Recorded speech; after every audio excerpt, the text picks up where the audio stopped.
Relation number 8. Senator Wilson.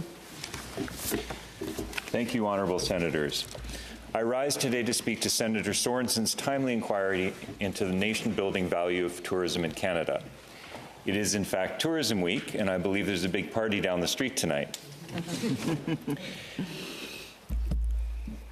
I would like to thank Senator Sorensen for raising this matter in the Senate, one which I will be speaking to as a proud British Columbian. I would also like to express my thanks to my good friend Walt Judas, the CEO of the Tourism Industry Association of BC, and his team for providing me and my office with excellent information about the tourism sector in my home province. Just prior to returning from the winter break, I spent the week at the annual Whistler Pride Festival. In addition to skiing and having a great time, the week-long event reminded me of the value of tourism. This event draws visitors from around the world, and a lot of Americans come for the festivities. Through my conversations with these visitors, I was reminded of the value of tourism as a way to build connections, with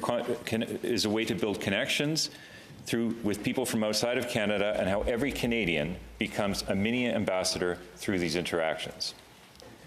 These engagements help build bridges which will create intangible benefits down the road. Colleagues, I would like to point out that this inquiry comes at a very opportune time for BC.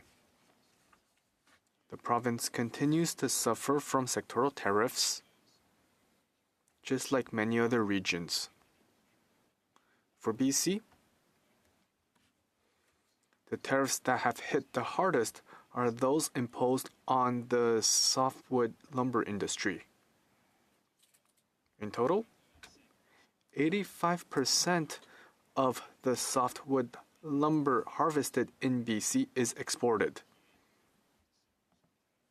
and 2/3 of that is exported to the USA. Tariffs on this industry have had severe impacts on the province's traditional foreign exchange earnings. However, through a forward-looking approach, it is possible to overcome the challenges that our traditional revenue-generating exports are facing by placing greater emphasis on the value of tourism. Industry Association of British Columbia, within their 2025 submission to the Premier's Task Force on Trade and Economic Security, which states, by framing tourism as a strategic trade asset rather than merely a hospitality activity, government can stabilize jobs, tax receipts, and regional prosperity while the rest of the economy retools for an uncertain trading environment. Destination Canada gives us a terrific data point that highlights the value of tourism in real and financial terms. Every dollar invested in national tourism marketing yields $23.85 in economic activity.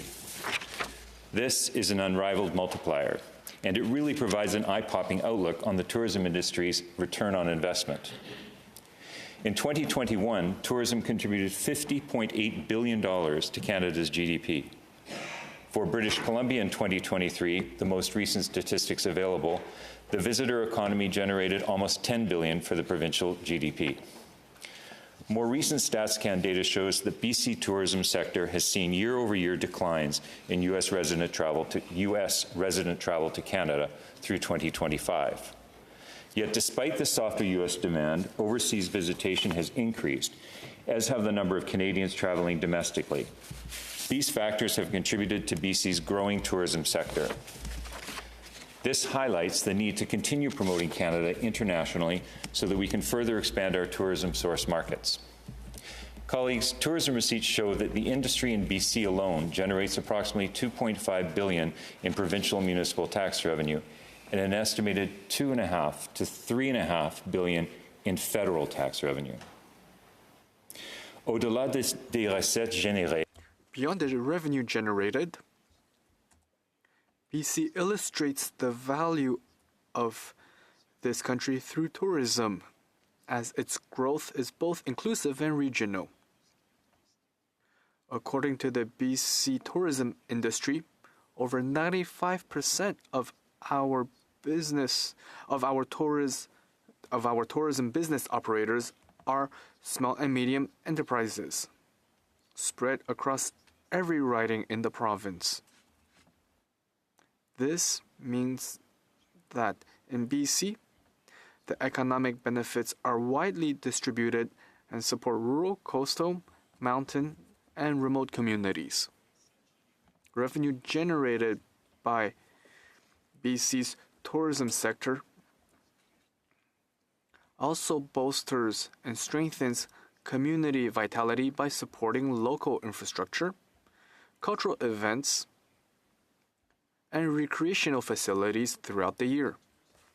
Association of BC indicates that tourism demand has driven significant investments in airports, highways, ferries, ports, convention facilities, trails, parks, and public spaces. These assets, which ultimately serve residents first and visitors second, further support trade, workforce mobility, emergency response, and community livability.